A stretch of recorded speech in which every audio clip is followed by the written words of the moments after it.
Nous allons aborder dans cette vidéo la création d'un nouveau projet sous Autodesk Robot Structural Analysis. Pour des raisons de simplicité au cours de cette formation, nous appellerons désormais ce logiciel robot.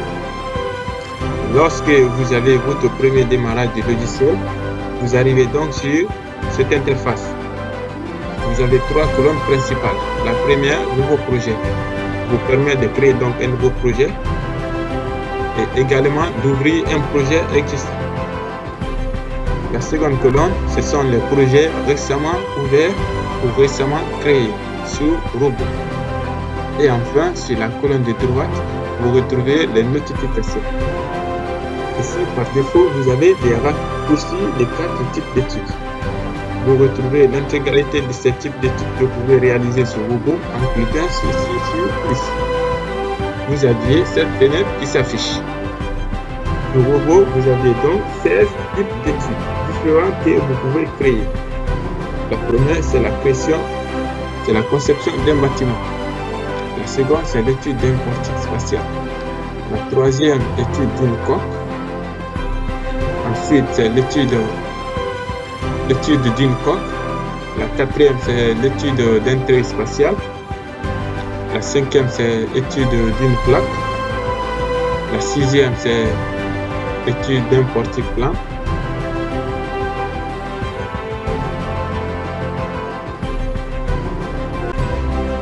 Étude d'un grillage. Étude d'un trait plan.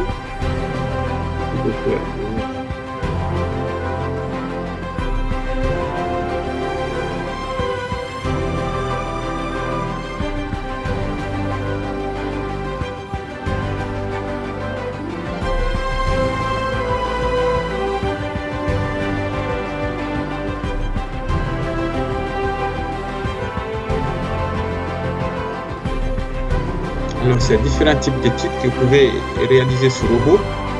Et nous allons prendre la première étude, conception d'un bâtiment. Nous cliquons dessus. Et ça va nous faire afficher un environnement de travail. Cet environnement de travail dans lequel nous allons travailler tout au long de notre formation, nous allons essayer de se présenter ces différents éléments. La première chose, c'est le ruban.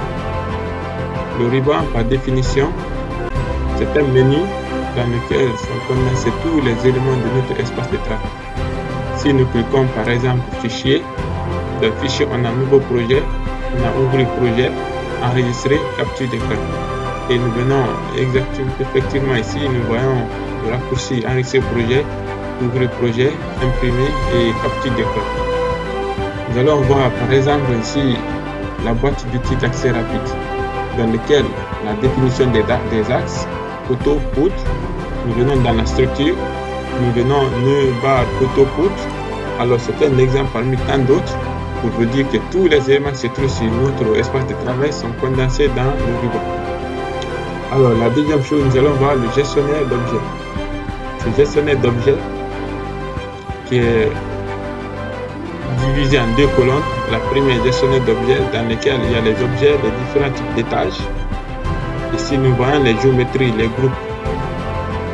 Comment donc tous les éléments de notre projet seront gérés dans ce gestionnaire d'objets. Et juste en bas, il y a un groupe ici. Vous allez créer votre groupe d'objets dans lequel vous pouvez sélectionner tous les paramètres de votre projet. Alors ça, c'est ce qui va essayer de nous aider tout au long de notre cours pour traiter notre projet, le gestionnaire d'objets. On prend un exemple. On prend un exemple de projet. Nous venons dans ici.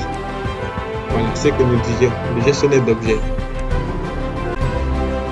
Le gestionnaire d'objets, cela nous permet de gérer les états, premier état, deuxième, troisième, quatrième.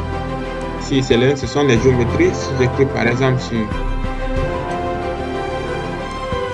barre 152, tous les paramètres, la géométrie, tout ça, ça sort dans ce gestionnaire d'objets. Tous les poteaux, les poutres, leurs renseignements viendront dans le gestionnaire d'objets. Après, il y a un tas de menus qu'on va voir au fur et à mesure qu'on avance dans cette formation. Et pour le moment, je me réserve le droit de vous présenter de façon superficielle les éléments de notre espace de travail. on va plus les comprendre lorsque nous allons rentrer dans le corps de travail. Ici, par exemple,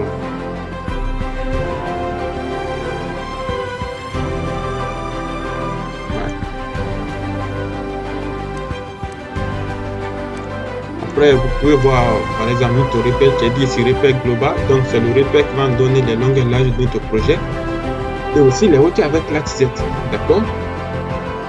Donc, après ça, vous pouvez voir ici, il y a un élément très important qui gère les étages, donc les différents niveaux de notre projet, base, premier étage, deuxième étage, on peut se mettre à n'importe quelle hauteur de notre projet. Et ici, ce sont les vues, les perspectives. Puis juste en bas à droite, il y a un objet ici qu'on appelle le plan coupant. Le plan coupant pour les concepteurs, ce sont les éléments qui nous permettent de faire notre plan. Ici, les couleurs qui composent ce plan coupant, si vous remarquez exactement, ce sont les couleurs de notre repère. Bleu, vert, jaune. Et nous voyons ici ce plan coupant. Vous voyez par exemple, si je prends la couleur bleue qui indique l'altitude Z, de la gauche vers la droite, ça fait une coupe sur l'axe Z. Et si je fais cette coupe là, je peux ici gérer la transparence. Donc c'est juste pour dire que c'est le plan coupant. Et en haut, nous allons voir ce qu'on appelle le viewcube en anglais. Le viewcube, mon cube de navigation. Ici, il y a juste une maisonnette au-dessus de cette cube qui nous permet exactement de nous retrouver à la prochaine initiale chaque fois qu'on se fait dans notre projet. Ici, par exemple, je pense que je me suis perdu, mais je fais que le cube de navigation, la petite maisonnette qui est juste en haut, ça va me faire revenir au plan initial. Alors, juste pour dire que la première partie de cette formation sur la présentation, l'ouverture du logiciel,